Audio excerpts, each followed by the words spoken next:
بسم اللہ الرحمن الرحیم۔ السلام علیکم پری 9 کلاس۔ آج آپ کے لیے اردو کا 7واں سبق جو ہے پیش کیا جائے گا۔ یہ سبق ایک غزل پر مشتمل ہے جو خواجہ حیدر علی آتش کی لکھی ہوئی ہے، اور اس کے لیے آپ اپنی کتاب کا ٹیکسٹ بک جو ہے اس کا صفحہ نمبر 130 جو ہے وہ کھولیں گے۔ تو پہلے ہم جو ہیں شاعر ان کے بارے میں کچھ ہم پڑھیں گے، خواجہ حیدر علی آتش کے بارے میں۔ خواجہ حیدر علی آتش 1764 میں پیدا ہوئے اور 1846 میں ان کا انتقال ہوا۔ نام حیدر علی اور تخلص آتش تھا۔ آپ فیض آباد لکھنؤ میں پیدا ہوئے۔ ان کے والد کا نام خواجہ علی بخش تھا۔ وہ دلی کے ایک معزز خاندان سے تعلق رکھتے تھے۔ شجاع الدولہ کے عہد میں دلی چھوڑ کر فیض آباد آ گئے، یعنی دلی میں جب بدامنی پیدا ہوئی تو یہ وہاں سے منتقل ہو کر فیض آباد آ گئے، اور اس وقت وہاں پر شجاع الدولہ کی حکومت تھی۔ ابھی آتش صغیر سن تھے کہ والد وفات پا گئے۔ صغیر کہتے ہیں چھوٹے کو، سن کہتے ہیں سال کو، عمر کو، یعنی کہ اس وقت وہ کم عمر تھے، ان کے والد وفات پا گئے، اس لیے ان کی تعلیم و تربیت بہتر طریقے سے نہ ہو سکی۔ آتش نے نواب مرزا تقی خان کی ملازمت اختیار کر لی اور ان کے ساتھ لکھنؤ آ گئے، یعنی وہاں پہ لکھنؤ کے جو نواب تھے مرزا تقی خان، یہ ان کے ملازم ہو گئے، اور پھر فیض آباد سے لکھنؤ آ گئے۔ شاعری میں مصفی کی شاگردی اختیار کی۔ مصفی اس زمانے کے بہت بڑے شاعر تھے، استاد تھے، اور یہ ان سے اصلاح لینے لگے۔ آپ کے اپنے ہم عصر شاعر امام بخش ناسک سے کئی ادبی معرکے ہوئے۔ آپ قلندرانہ مزاج کے عمل تھے، اس لیے کسی دربار سے وابستہ نہیں ہوئے۔ ہم عصر کہتے ہیں ایک ہی زمانے کے، عصر زمانے کو کہتے ہیں، یعنی آپ کے اپنے دور میں امام بخش ناسک بہت بڑے شاعر تھے، اور آپ کی اکثر ان سے مقابلہ شاعری کا ہوتا تھا، اور مشاعروں میں ایک دوسرے کے مقابلے میں کلام پڑھتے تھے۔ اس طرح سے آپ کے ان کے کئی معرکے ہوئے۔ خواجہ حیدر علی آتش جو ہیں وہ خوشامد اور اس طرح کی چیزوں کو پسند نہیں کرتے تھے، فقیر مزاج آدمی تھے، قلندرانہ مزاج کے حامل تھے، اس لیے کسی بادشاہ کے دربار سے وابستہ نہیں ہوئے، کیونکہ وہاں پر بہت زیادہ جو ستائش کرنا پڑتی ہے، خوشامد کرنا پڑتی ہے، تو یہ اس سے دور رہتے تھے۔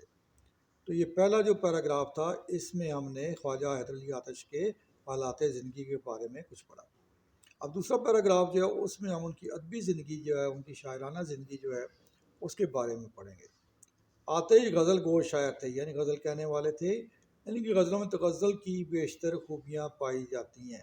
جو ایک اچھی غزل میں خوبیاں ہونی چاہیے، ان کو تغزل کہا جاتا ہے۔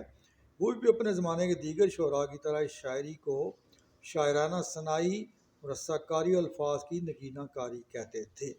اس زمانے کا جو ایک اسلوب تھا، ایک طریقہ تھا، اس کے مطابق شاعری جو ہے وہ کیا تھی؟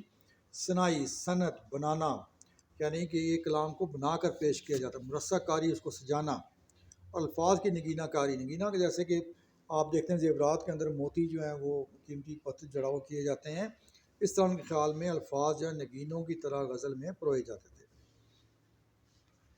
تاہم آتش کے ہاں عامیانہ اور سوکیانہ پن دکھائی نہیں دے۔ سوکیانہ پن ہم کہتے ہیں گھٹیا پن کو، جو اس وقت کے لکھنوی شعراء کے کلام میں جا بجا نظر آتا ہے۔ لکھنؤ کا جو اس دور کا کلام ہے، جنگ آزادی سے پہلے اور مغلیہ سلطنت کے خاتمے کے بعد کا، اور بہت گری ہوئی زبان استعمال کی جاتی تھی، اور موضوعات بھی بہت خراب استعمال کیے، ناکارہ استعمال کیے جاتے تھے۔ آتش کے کلام میں فکر و غنا، یعنی کہ غنام کہتے ہیں توکل کرنا، کسی پر جو ہے بھروسہ نہ کرنا، غنی ہونا، توکل، اللہ پر توکل کرنا، اللہ پر آسرا کرنا، تصوف یعنی صوفیاء کی طرز پر چلنا، اللہ تعالیٰ نے جو حکم دیے ہیں ان کے مطابق چلنا۔ دنیا کے بے ثباتی، یعنی دنیا جو ہے یہ مستقل رہنے والی نہیں ہے۔ قناعت پسندی، یعنی جو مل گیا اس پر قناعت کرنا، صبر کرنا۔ درویشانہ رنگ، درویشوں سے زندگی، کسی چیز کی طلب و خواہش نہ کرنا، اور اخلاقی مضامین جو ہیں وہ آپ کے کلام میں بکثرت دکھائی دیتے ہیں۔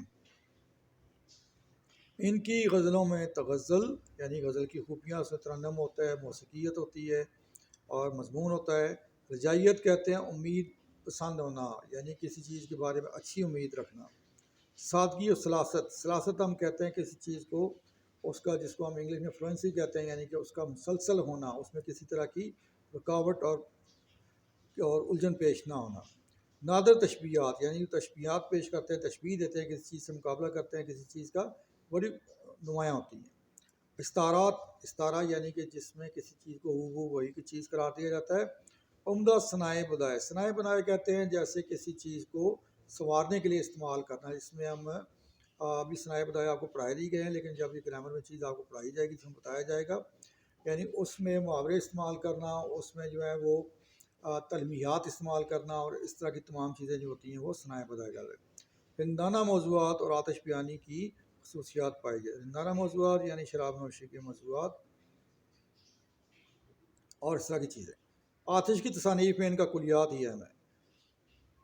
کلیات کہتے ہیں کسی بھی شاعر کا تمام کلام جب ایک کتاب میں اکٹھا کر جمع کر دیا جائے اس کو کلیات کہتے ہیں، جس میں ان کا وہ سارا کلام شامل ہے جو مختلف اصناف سخن کی صورت میں موجود ہے۔ اصناف سخن یعنی نظم، غزل، قصیدہ، اور ان تمام صورت میں جو موجود ہے وہ اس میں اکٹھا کیا گیا ہے۔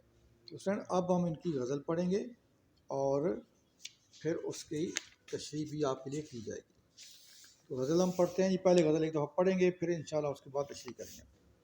رخ و زلف پر جاں کھویا کیا، اندھیرے اجالے میں رویا کیا، ہمیشہ لکھے وصف دندان یار، قلم اپنا موتی پرویا کیا، کہوں کیا ہوئی عمر کیوں کر بسر، میں جاگا کیا بخت سویا کیا، رہی سبز بے فکر کشت سخن، نہ جوتا کیا میں نہ بویا کیا، ورہمن کو باتوں کی حسرت رہی، خدا نے بتوں کو نہ گویا کیا، مزہ غم کے کھانے کا جس کو پڑا، وہ اشکوں سے ہاتھ اپنا دھویا کیا، زن خندان سے آتش محبت رہی، کنویں میں جسے دل ڈبویا کیا، کنویں میں مجھے دل ڈبویا کیا۔ تو اسٹوڈنٹ اب ہم غزل کی تشریح کریں گے۔ شاعر اپنے محبوب کے بارے میں کہتے ہیں کہ میں ہمیشہ اس کے رخ، چہرے پر، زلف پر اپنی جان کھوتا رہا۔ یہ اسٹوڈنٹ پرانی زبان ہے، پرانی اردو لکھی ہے، اب اس طرح نہیں تھے، اب کھویا کی بجائے کھوتا رہا، یا اس طرح کہیں گے رخ و زلف پر جان کھویا کیا، یعنی اپنی جان اس پر لٹاتا رہا، وارتا رہا، قربان کرتا رہا، اندھیرے اجالے میں رویا کیا۔ اب رخ کو، چہرے کو انہوں نے اجالے سے تشبیہ دی اور زلفوں کو اندھیرے سے تشبیہ دی ہے۔ وہ کہتا ہے میں اندھیرے اجالے میں رویا کیا، یعنی میں اس کے محبوب کے اپنے محبت میں، اس کی فکر میں ہمیشہ آزردہ ہی رہا، افسوس میں رہا۔ ہمیشہ لکھے وصف دندان یار، قلم اپنا موتی پرویا کیا۔ وہ کہتا ہے میں ہمیشہ اپنے محبوب کے دانتوں کی خوبصورتی بیان کرتا رہا، اس کے دانتوں کی خوبیاں بیان کرتا رہا۔ وصف ہم کہتے ہیں خوبیوں کے، اور ایسے ہے جیسے موتی پروئے جاتے ہیں اور مالا بنائی جاتی ہے، میں اپنے محبوب کے دانتوں کی خوبیاں، یعنی ایک ایک دانت کی خوبیاں لکھتا رہا، اور اس طرح جیسے میرا قلم جو ہے موتی پروتا رہا، ہار بناتا رہا۔ کہوں کیا ہوئی عمر کیوں کر بسر، میں جاگا کیا وقت سویا کیا۔ تو شاعر اپنے بارے میں کہتے ہیں کہ میری زندگی کیسے بسر ہوئی، کہ وہ اپنی اس ناکامی کا ذکر کرتے ہیں، زندگی میں ان کو کوئی بڑی کامیابی نہیں ملی، کہ وہ کہتے ہیں میں تو جاگتا رہا، محنت کرتا رہا، کام کرتا رہا، لیکن میرا مقدر سویا رہا، اور میرے مقدر میں کوئی کامیابی مجھے نہیں دی۔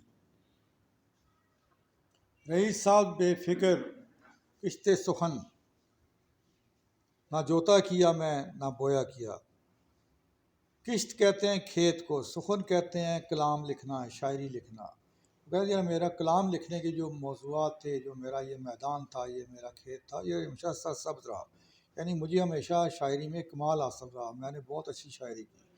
نہ جوتا کیا میں نہ بویا کیا، یہ کہتے ہیں نہ تو جس طرح کسان کھیت میں ہل چلاتا ہے اور فصل بوتا ہے تو اس کو فائدہ ملتا ہے، اس طرح میں نے بھی شاعری میں نہ تو کوئی ایسی کوئی شاعری کاشت کی، نہ یعنی میں نے شاعری کرنے کی خاص محنت بھی نہیں کی، لیکن پھر بھی میری کھیتی جو ہے شاعری کی سرسبز رہی، اور میں ہمیشہ شاعری میں کامیاب ہی رہا۔ برہمن کو باتوں کی حسرت رہی، خدا نے بتوں کو نہ گویا کیا۔ پھر یہ بڑا باکمال شعر انہوں نے کہا ہے، ایک حقیقت انہوں نے بیان کی ہے کہ برہمن جو ہندوؤں کی سب سے اعلیٰ ترین ذات ہوتی ہے، ان کی تمام مذہبی معاملات اور ان کی رسومات جو وہی ادا کرتے ہیں، اور سب سے اعلیٰ وہ اپنے آپ کو سمجھتے ہیں۔ وہ کہتے ہیں کہ برہمن جو ہے اس کو ساری عمر یہ خواہش ہے کہ اس کے بت کبھی بولیں گے، جن کو وہ بھگوان سمجھتے ہیں، جن کو اپنے وہ خدا سمجھتے ہیں، وہ کبھی بولیں گے، بات کریں گے۔